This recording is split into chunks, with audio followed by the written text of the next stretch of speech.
नमस्कार। मैं मीरा आप सभी का अपने YouTube चैनल प्रेरणादायक आध्यात्मिक कहानियों में स्वागत करती हूँ।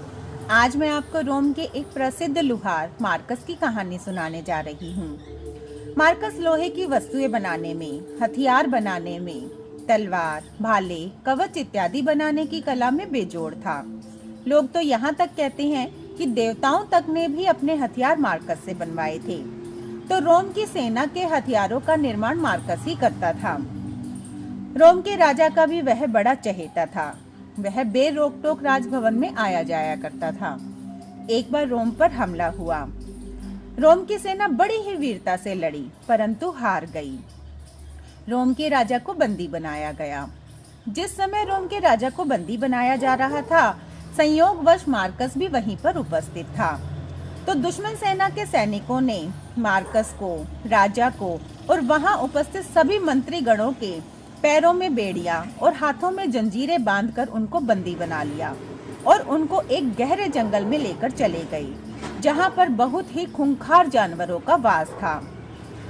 वहां जाने पर राजा और मंत्रीगण सभी उन सैनिकों से अपनी जान की रक्षा के लिए भीख मांग रहे थे, परंतु ऐसे में भी मार्कस बहुत ही शांत बना रहा।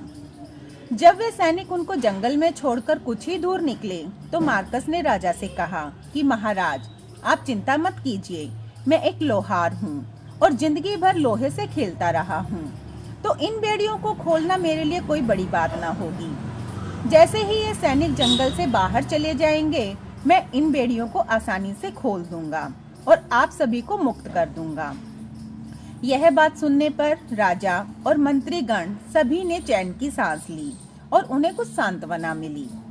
जैसे ही वे सैनिक जंगल से काफी दूर चले गए, तो मार्कस ने अपनी बेड़ियों को खोलना चाहा। जैसे ही उसने उन बेड़ियों को देखा, तो वह हताश हो गया और उसकी आंखों से आंसू बहने लगे। ऐसा देखकर राजा ने पूछा कि मार्कस, क्या बात हुई, तुम रो क्यों रहे हो, ऐसा क्या हुआ? इस पर मार्कस ने कहा कि महाराज, मुझे क्षमा कीजिए, इन बेड़ियों को खोलना तो असंभव है। ये बेड़ियां तो मेरे द्वारा ही निर्मित हैं, इन पर मेरे हस्ताक्षर हैं और मैं तो ऐसी बेड़ियां बनाता ही नहीं हूँ जिनको खोला जा सके। मेरे द्वारा बनाई गई बेड़ियों को खोलना तो क्या, उन्हें तोड़ना भी असंभव है।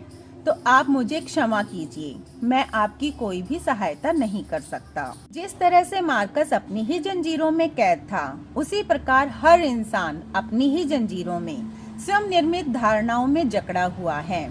और क्योंकि ये धारणाएं जाने अनजाने में मनुष्य ने खुद के लिए ही निर्मित की हैं, इसीलिए इनको तोड़ना और भी ज्यादा कठिन है। क्योंकि प्रथम दृष्टि में मनुष्य को ये जंजीरें कम और आभूषण ज्यादा लगते हैं और कहते हैं कि उन्हीं जंजीरों में जकड़े हुए, अपने द्वारा निर्मित जंजीरों में जकड़े हुए ही मार्कस ने अपने प्राण त्याग दिए। आज के लिए बस इतना ही। धन्यवाद।